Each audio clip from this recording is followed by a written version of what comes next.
मेरा पूरा परिवार, मेरे रिश्तेदार, मेरे गांव, मेरे ब्लॉक, मेरे जिले और पूरे प्रदेश के बेरोजगार युवा जो 2.5 करोड़ हैं, वो बीजेपी को आजीवन वोट नहीं देंगे।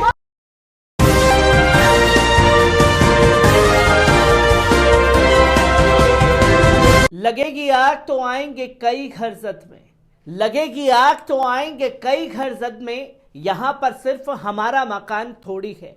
जी हां, मरहूम शायर राहत इंदौरी साहब ने ये शेर को लिखा है और इस शेर के मतलब और मायने अब कहीं ना कहीं अंधभक्तों को भी समझ आने लगे हैं, जो 2014 के बाद से एक छवि लेकर के चल रहे थे कि देश में कुछ हो ना हो, भैया मुसलमान परेशान हैं तो हम पर कोई आंच आने वाली नहीं है। और अगर बेरोजगारी है तो वो सिर्फ मुसलमानों के लिए नहीं है, वो कट्टर हिंदुओं के लिए भी बेरोजगारी है। और अगर महंगाई देश में है तो वो महंगाई सिर्फ मुसलमानों के लिए नहीं है, वो महंगाई देश में कट्टर हिंदुओं के लिए भी है।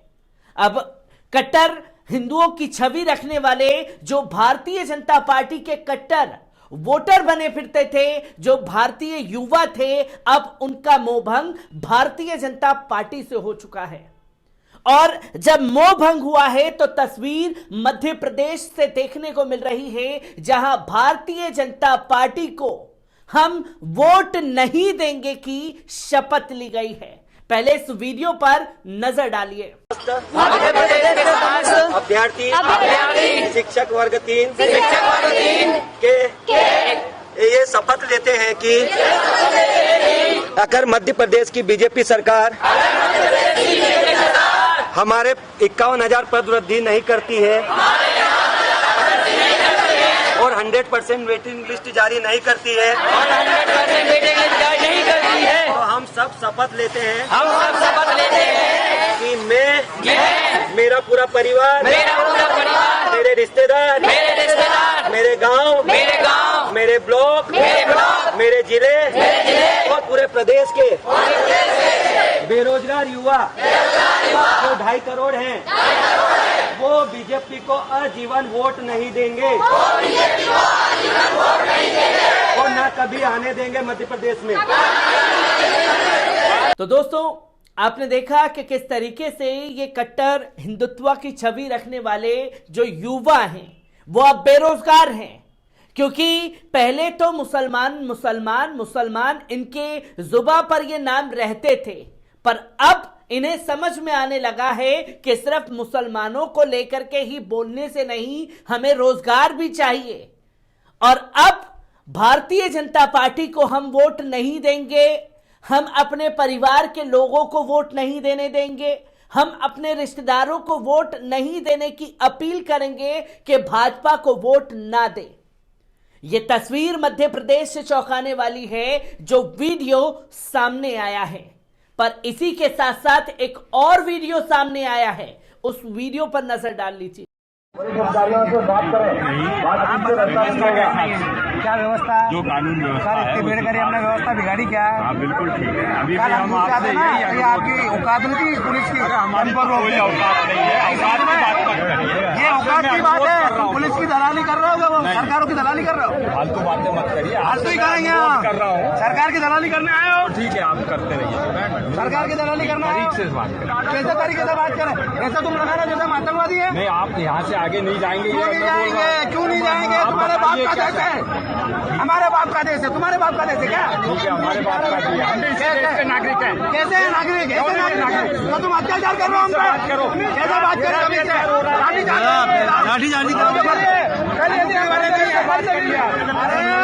बात नहीं है, सरकार की दलाली करना चाहिए, कानून का काम करो, कानून का ही करो।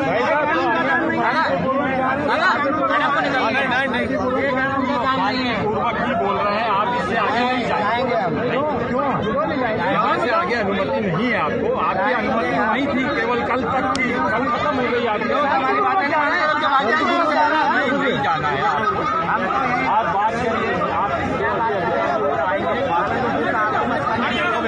आपने देखा है कि दूसरा वीडियो जिसमें युवा पुलिस की आंखों में आंखें डाल करके यह कह रहा है कि तुम सरकारी नौकर हो, यह जमीन तुम्हारे बाप की नहीं है, हम यहां प्रोटेस्ट कर सकते हैं। और माफ कीजिएगा, यह कहने का दम सिर्फ करनी सेना के लोग ही रखते हैं, क्योंकि इन्हें पता है और पुलिस वालों को पता है कि सामने वाला मुसलमान नहीं है। और अगर यह कहने वाला मुसलमान 1% होता भी तो न जाने कितने बेगुनाहों को जेल की सलाखों के पीछे डालने का काम मध्य प्रदेश की यह पुलिस कर चुकी होती और शिवराज सिंह चौहान ने मुसलमानों के घर पर बुलडोजर चला दिया होता। जो कि ये कट्टर हिंदुत्व की छवि रखने वाले करनी सेना के लोग भी भारतीय जनता पार्टी के खिलाफ मोर्चा खोलते हुए नजर आए। और सोशल मीडिया पर जिस तरीके से बदजुबानी सामने आई है, वो भी तस्वीरें और वीडियो तमाम लोगों के पास मौजूद हैं। पर बहरहाल देर आए दुरुस्त आए, पर अब आंखें अंधभक्तों की खुलने लगी हैं तो तस्वीर लोगों के सामने है। किस तरीके से लोगों के रिएक्शन सामने आए हैं, एक बार इस पूरी रिपोर्ट पर नजर डालते हैं। पिछले 4 दिनों में मध्य प्रदेश सरकार के लिए सिरदर्द बना करनी सेना का आंदोलन बुधवार रात को समाप्त हो गया। सहकारिता मंत्री अरविंद भदौरिया ने करनी सेना प्रमुख जीवन सिंह शेरपुर को जूस पिलाकर अनशन भी खत्म करवाया।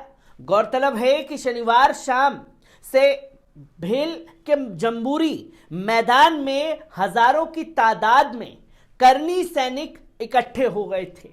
रविवार को करीब 2 लाख से अधिक कार्यकर्ताओं की अगुवाई में महा आंदोलन शुरू हुआ था। रविवार शाम को करनी सेना विधानसभा का घेराव करना चाहती थी, लेकिन प्रशासन की समझा इसके बाद घेराव टाल दिया गया। लेकिन करनी सेना बुरी तरीके से बौखलाई और करनी सेना के प्रमुख जीवन सिंह शेरपुर और उनके 4 अन्य साथी भूख हड़ताल पर बैठ गए थे। इस दौरान आंदोलन के लिए प्रशासन ने सिर्फ 1 दिन की अनुमति ही दी थी। इसलिए करनी सैनिकों ने सोमवार को अवधपुरी के महात्मा गांधी चौराहे पर सड़क में धरना दे रहे थे। प्रदर्शन के दौरान 5 लोगों की भूख हड़ताल लगातार जारी थी, जिसको लेकर जीवन सिंह शेरपुर ने बुधवार को दवा लेने से भी मना कर दिया था। इसके बाद सरकार और प्रशासन पर दबाव लगातार बढ़ते जा रहे थे और लाखों की संख्या में तमाम कट्टर हिंदू सैनिक जो हैं वो मैदान में मौजूद थे। सहकारिता मंत्री अरविंद भदौरिया ने करनी सेना को उनकी मांगे मानने का आश्वासन दिया।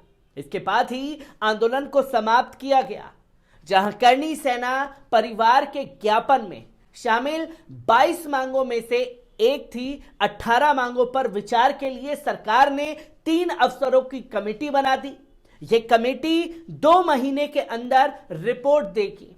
हालांकि करनी सेना की प्रमुख मांग आर्थिक आधार पर आरक्षण, जहां SC/ST एक्ट में बिना जांच गिरफ्तारी पर सरकार ने कोई भी आश्वासन नहीं दिया। वहीं सामान्य पिछड़ा एक्ट, खदान, रोजमर्रा की चीजें को GST से मुक्त करने की मांग पर भी सरकार ने कोई विचार नहीं किया। सरकार ने साफ कहा कि उपरोक्त चारों मांगे राज्य स्तर पर पूरी नहीं की जा सकती, क्योंकि यह मुद्दा केंद्र सरकार के हाथ में है। इसलिए सरकार ने इस पर करनी सेना को कोई भी आश्वासन नहीं दिया, जिसकी तस्वीरें लोगों के सामने आई और जिस तरीके से करनी सेना के वीडियो और तमाम कट्टर हिंदुत्व की छवि रखने वाले बीजेपी के वोटरों की सामने आई है, उसने भारतीय जनता पार्टी की नींदें उड़ा दी हैं। मैं ऐसी ही तस्वीरों और वीडियो से आपको रूबरू कराता रहूंगा। दीजिए इजाजत।